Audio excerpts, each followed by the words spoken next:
Boa noite, hoje dia 285 da minha saga de gravar um vídeo por dia, todo dia por um ano, e serão aquilo que é para ser, e será aquilo tudo que eu escolher e desejar, né? Então, tudo aquilo que eu colocar de intensidade nos meus desejos e buscar realizá-lo, naquilo que me compete, nas ferramentas que tem diante de mim, a vida, de certa forma, impulsionada, né? Então, será que alguns desejos maiores pode sobrepor os menores, se, na minha perspectiva, esses desejos maiores, por escolha e intenção, de fato se sobrepõem no meu nível individual? E será que no nível coletivo isso também é válido? Então, sejam eles ruins ou bons, mas a maior intensidade de valor sempre vai se sobrepor nesse jogo de aderência, né? Acho que eu fiz um vídeo sobre o jogo.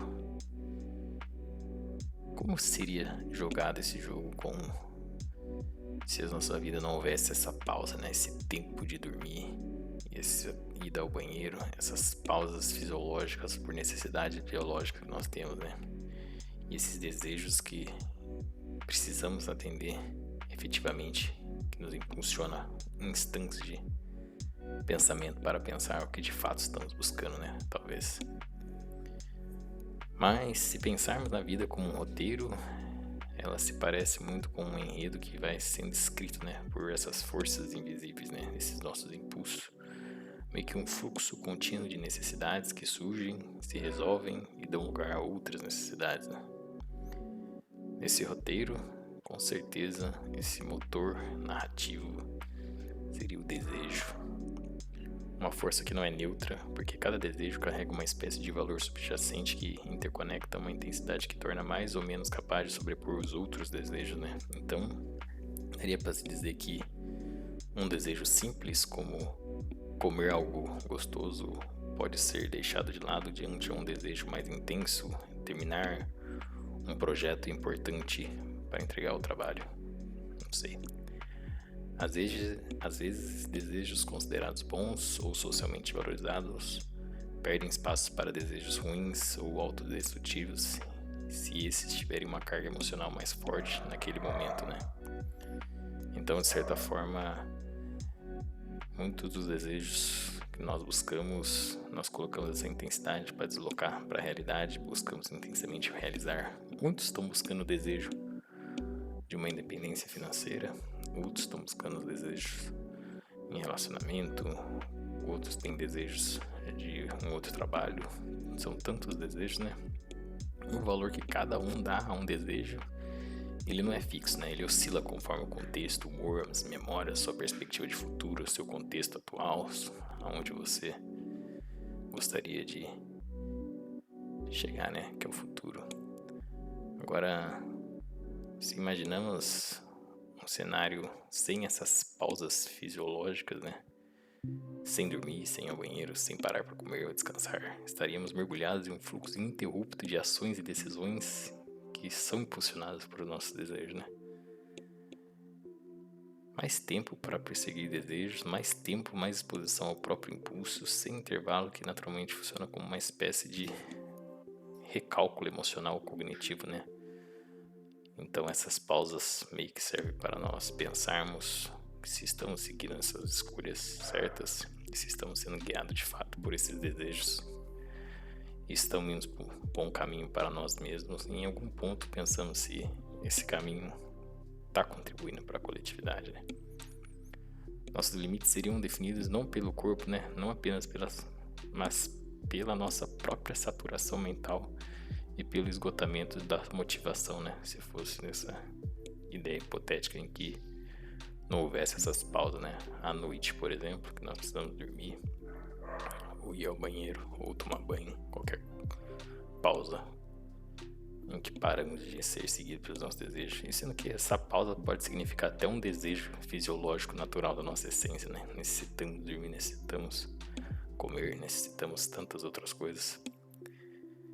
E esse enredo, esse roteiro da vida, nesse cenário em que não houvesse essas pausas momentâneas, talvez tornaria mais direto, né? Sem capítulos de descanso, né? Talvez mais intenso, porém com maior risco de se perder nas próprias noções de ciclos e vícios. Acho que eu fiz alguns vídeos sobre vício, né?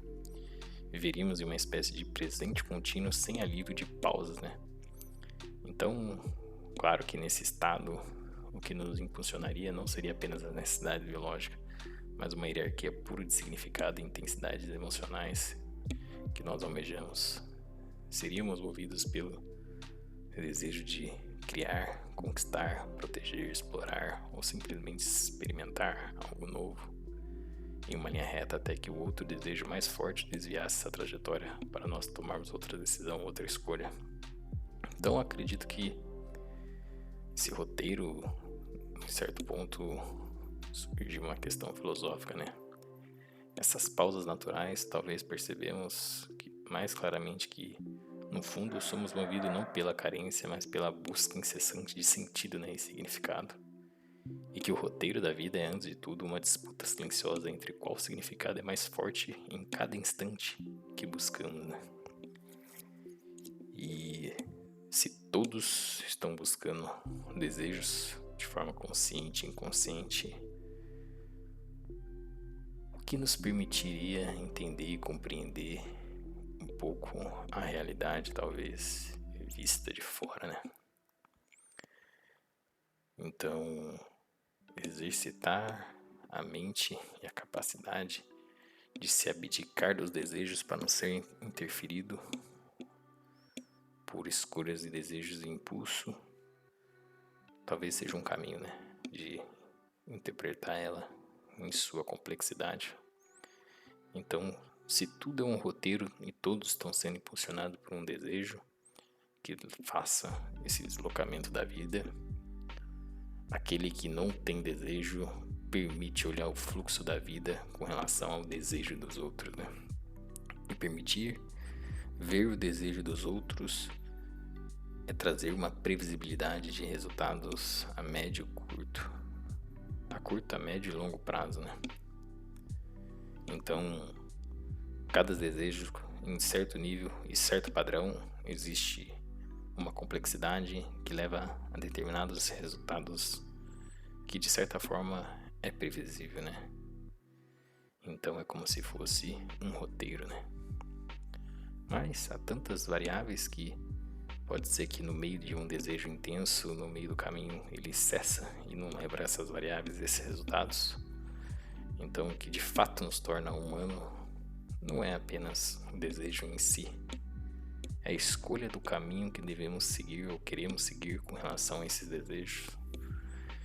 E isso faz com que o roteiro seja de uma complexidade tão grande. E essa complexidade é o que gera uma essência de autenticidade do que é nós sermos humanos, né? Talvez, não sei. Lembrando que minha mera, humilde e insignificante opinião, que ela tá sempre mudando, que hoje foi uma espécie de roteiro, porque pensei em que agora tô entendendo como a minha vida tá se encaixando em um certo ritmo de intensidade, de que foi um sentimento que eu pensei que amanhã eu vou acordar e repetir esse ciclo tudo de novo, só que com outras variáveis, com outras pessoas, em outras perspectivas, mas que no fundo todas as pessoas mexem com um único fator, que ele é igual para todos, né? Que é o dinheiro. Então, de certa forma, existe uma certa previsibilidade no que é bom e escolher os desejos pelos impulsos das coisas que são positivas, né, com relação a esse fluxo do capital, né? Enfim, amanhã, episódio 286.